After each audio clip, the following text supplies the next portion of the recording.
தளபதி விஜயின் 50வது பிறந்த நாள் கடந்த சனிக்கிழமை அன்று கோலாகலமாக கொண்டாடப்பட்டது. இந்த முறை தளபதி விஜய் அரசியலுக்கு வரப்போவதை அறிவித்திருப்பதால் கொண்டாட்டம் கொஞ்சம் அதிகமாகவே இருந்தது.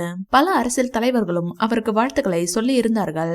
இதை தாண்டி நடிகை த்ரிஷா சொன்ன வாழ்த்து இணையதளத்தில் பெரிய பேசு பொருளாக இருக்கிறது. அதாவது தளபதி விஜய் த்ரிஷா கிசுகிசு குருவிப்பட சமயத்திலேயே இருந்து வந்தது. இதனால் அவர்கள் இணைந்து நடிப்பதை கூட நிறுத்தி கொண்டார்கள். அதன் பின்னர் லியோ படத்திற்காக லோகேஷ் கனகராஜ் இவர்கள் இருவரையும் மீண்டும் சேர்த்து வைத்தார். பழைய கில்லி ஜோடி எந்த அளவுக்கு கொண்டாடப்பட்டதோ அதே அளவுக்கு பழைய கிசுகிசுகளும் மீண்டும் உயிர் பெற்றது. இது எதற்குமே தளபதி விஜய் செவி சாய்ப்பதே இல்லை. ஆனால் த்ரிஷா மட்டும் அவ்வப்போது எரிகிற நெருப்பில் எண்ணெயை ஊற்றிக்கொண்டே இருக்கிறார். தளபதி விஜய் அணிந்தது போல் ஒரு சட்டையை அணிந்த புகைப்படம் அவருடையது வெளியானது. அதே போல 2 பேரும் ஷாப்பிங் போவது போன்ற டிவி வீடியோ வெளியானது. இதே போன்று தளபதி விஜய் அணிந்திருப்பது போலவே ஷூ ஒன்றை அணிந்து புகைப்படம் எடுத்து வெளியிட்டிருந்தார்.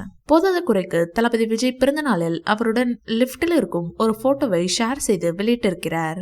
இது விஜய் ரசிகர்களுக்கு தற்போது எரிச்சலை கிளப்பி இருக்கிறது. எப்படி தளபதி விஜய் மற்றும் த்ரிஷா மட்டும் தனியா லிப்டுக்குள் இருக்கிறார்கள் என்ற விவாதம் வேறொரு பக்கம். இதற்கு வலைப்பேச்சு சேனலில் பிஸ்மி மற்றும் அந்தணன் ஒரு விளக்கம் கொடுத்திருக்கிறார்கள். அதாவது தளபதி விஜய் சமீபத்தில் ராயபுரத்தில் தன்னுடைய கட்சிக்காக ஒரு அலுவலகத்தை வாங்கி இருக்கிறாராம். அதே அபார்ட்மெண்டில் தனக்கு ஒரு பிளாட் வாங்கி இருக்கிறாராம் த்ரிஷா. மேலும் இந்த புகைப்படம் இருவரும் ஒன்றாக அந்த அபார்ட்மெண்ட்டுக்கு சென்ற போது எடுக்கப்பட்டு இருக்கலாம் என்று பேசியிருக்கிறார்கள். இந்த புகைப்பட விவகாரம் தளபதி விஜயின் அரசியல் வாழ்க்கைக்கு தற்போது பெரிய சர்ச்சை மாறி இருக்கிறது. இந்த வீடியோ பிடிச்சிருந்தா லைக் பண்ணுங்க, ஷேர் பண்ணுங்க. மேலும் விஜய் சார் பற்றிய தகவல்களுக்கு எங்க சேனலை சப்ஸ்கிரைப் பண்ணுங்க.